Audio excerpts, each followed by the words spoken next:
kita memahami berapa kekecewaan masyarakat yang menganggap bahwa biaya umroh naiknya cukup signifikan. Iya. Sebagaimana tadi Yesus Kasih sampaikan di awal, komponen yang membuat harga umroh naik cukup signifikan adalah faktor pajak. Karena di tahun 2019 ketika 2020 awal ketika umroh itu ditutup karena pandemi, itu belum ada pajak, pajaknya baru 5%. Sedangkan sekarang Mmm. pajak naik menjadi 15% dan bahkan ada pajak lokal, pajak daerah sebesar 5%. Jadi pajak total menjadi 20%. Komponen ini juga yang menjual cukup signifikan dari kenaikan. Dan yang kedua adalah kita berharap nanti unsur biaya yang lainnya, komponen akomodasi, transportasi akan menurun. Kita harapkan kenapa? Karena memang kemarin ketika umroh dibuka selama musim sekarang ini dari bulan Januari sampai saat ini, eh, belum banyak hotel yang buka sebetulnya karena mereka melakukan persiapan-persiapan Mmm. kembali untuk bisa memberikan pelayanan jamaah. Jadi masih banyak belum hotel yang buka. Ini juga menyebab kenaikan sekarang, Mbak Dian.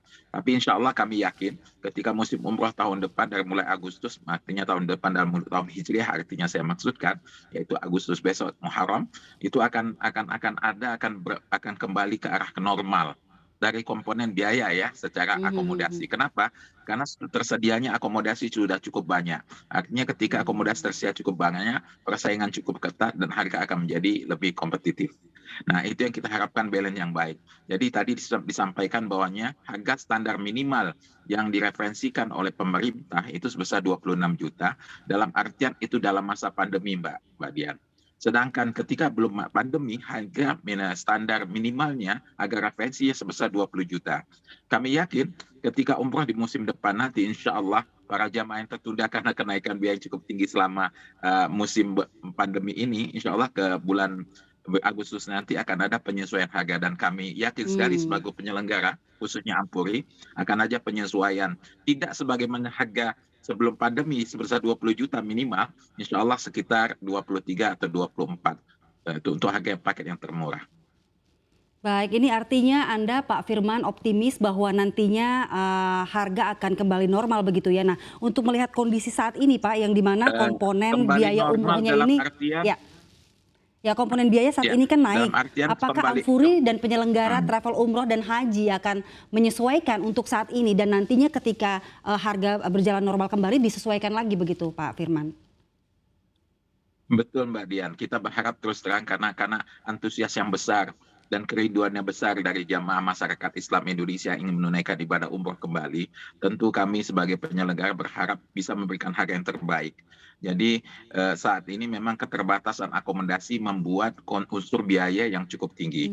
Dan Mmm. setelah musim umroh ke depan, insya Allah bulan Agustus, ketersediaan akomodasi akan lebih banyak. Sudah banyak hotel yang melakukan make up untuk persiapan sehingga nanti musim umroh kemarin bisa berjalan dengan normal. Itu juga kami yakini. Walaupun tidak sebagaimana harga ketika masa sebelum pandemi. Kenapa? Karena ada unsur kenaikan karena faktor pajak. Itu Mhm yang kita mhm. harapkan. Sedangkan aftur pesawat kita berharapkan di bulan Agustus sudah mulai kembali normal. Kita berharapkan krisis dunia yang dianggapkan perang di Rusia dengan Ukraina bisa selesai juga berefek kepada turunnya harga aftur pesawat. Dan ini juga menjadi Mmm. keberkahan buat kita bersama karena kita tahu sebetulnya kondisi resesi dunia ini membuat harga inflasi yang cukup tinggi dan Mhm mhm. inflasi yang cukup tinggi berefek juga pada kenaikan komponen-komponen biaya yang misalnya konsumtif dan lain sebagainya. Mhm mhm mhm. Pak Firman, melihat, melonjaknya harga, umroh dan juga haji ini banyak nih masyarakat yang akhirnya urung untuk melakukan perjalanan ke Arab Saudi, ke Mekah.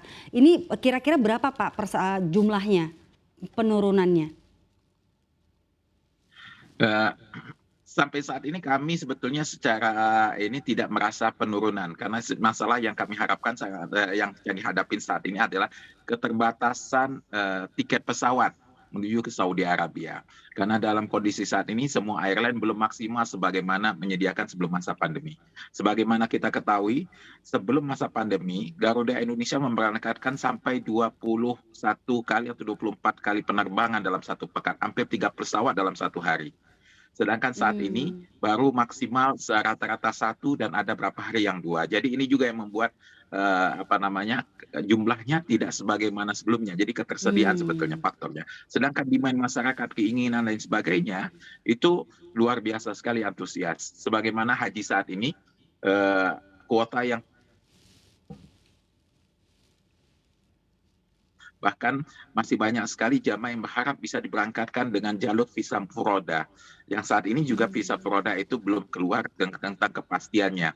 Nah, jadi ini juga melihat insya Allah kami yakin Mbak Dian bahwasanya antusias masyarakat dan keinginan masyarakat serta kerinduan masyarakat untuk berangkat ke tanah suci cukup tinggi Mmm. dan berharap juga mereka punya kemampuan finansial untuk menyesuaikan dengan kenaikan-kenaikan yang timbul.